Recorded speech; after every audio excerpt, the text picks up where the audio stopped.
Yo, yo, boys and girls, ladies and gentlemen, welcome to another episode of Lazy Heroes, Halloween edition, I guess, if you want to call it that. Yeah, today we're talking about Bayonetta. You sound like the fucking thing from Phineas and Ferb. The platypus. I don't know why. No. You sure? You want to watch an episode of Phineas and Ferb? Okay. What's Bayonetta's box, man? Alright, let's talk about this shit. Bayonetta by Sega was released in 2010 in the US. Japan 2009. It first came out for the PS3, then released later for the Xbox 360. Bayonetta is basically a witch who woke up after 20-year slumber. A 20-year slumber in the middle of some pond. Yeah. And all she knows is that she's a witch and she has to kill angels to survive, otherwise she'll be brought back to hell or whatever. She can walk on 4 different planes: ethereal, purgatory, paradiso, and inferno. Anyway, this game is pretty decent when it comes to combat. If you're new, you can pick up this game and rock at it. If you're a fucking hardcore RPG player, it'll be a piece of cake for you. Much of the gameplay mechanics can be compared to that of Devil May Cry, which, well, not strangely enough, are created by Hideki Kamiya. Yeah. I would say Hideki. Anyway, this game has... It's a real old game, but the combat system in this game just looks amazing. Just because she shoots with fucking 4 guns. She has 1 on each foot and 2 in her hand. She does combos up the wazoo. And not to mention, the reason why so many virgins play this game. Fuck, not virgins. Well, lonely people. Okay, we could call them virgins. Why are you looking at me? I'm fucking with you. The reason why so many people play this game is because her fucking basically heavy attacks makes her take off her clothes. Because she summons demons from her hair. Yes. Scarier ones from down there. Think about that. Yeah, her clothes is basically made out of her hair. And you know, that's a big source of her power apparently. She got the weave that Bo Quiqui dreams of someday, man. True shit. If I could walk around, well, I do that when I'm home alone anyway. I walk around naked. But anyway. It's good to know. You're welcome. Don't you? Sometimes. Walk around my job naked. We're not putting that on camera. That's good, okay?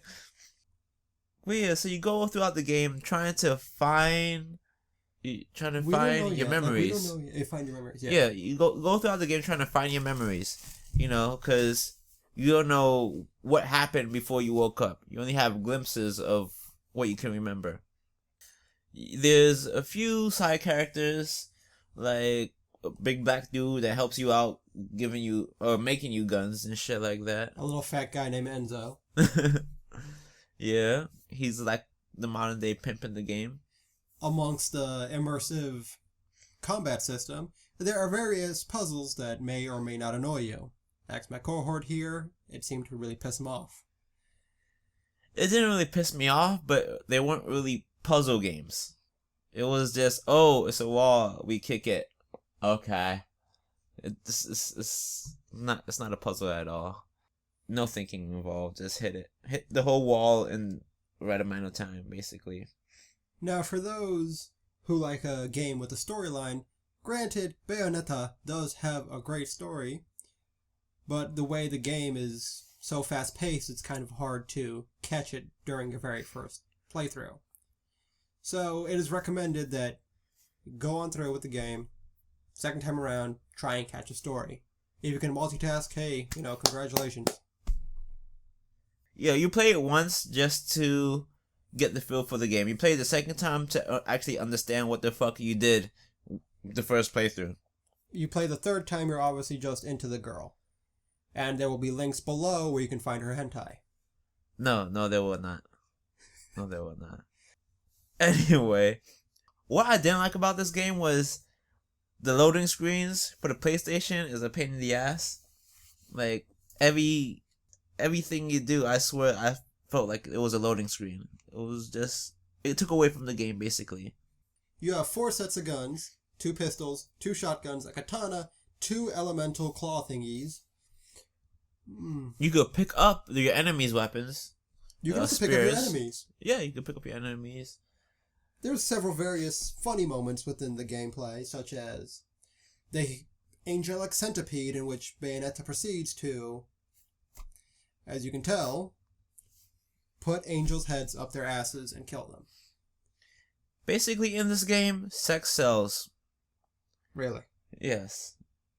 She appears half naked through half the game. She antagonize you? Or she teases you. That booty's so fine that it makes Jiraiya cry. She teases you with puns like you want some more or some shit like that. It's just... I'll probably just play just to hear her say things to me. Like, that seems sad. Let me not say that on the station. Yeah, it's sex sells, basically. Yeah, well, this game is M for mature because of all the sex... Not sex, but, you know, innuendos, basically. The sexual innuendos. Yes. One personal thing I actually disliked about this game were the camera angles on the PS3. They were horrendous, sometimes not allowing you to see the enemy. Yeah, I hate that too. It just made the game feel a little bit stiff and uneven to me. As well, this is just my personal preference, the timed button pushing. If my character was supposed to dodge something and I didn't hit the X at that right moment, it completely bothers me. Because I don't care to do that. That's just me. Well, anyway, you guys, thank you for watching. This has been another episode of Lazy Heroes. Please subscribe, follow, tell your friends, we'll love you for it. And have a happy Halloween. Remember, for you Pokemon trainers, catch your Haunters, your Ghastlies, and your Pumpkaboos. He has a new Pokemon called Pumpkaboo. It's actually kind of ugly looking. Pumpkaboo. Sweet.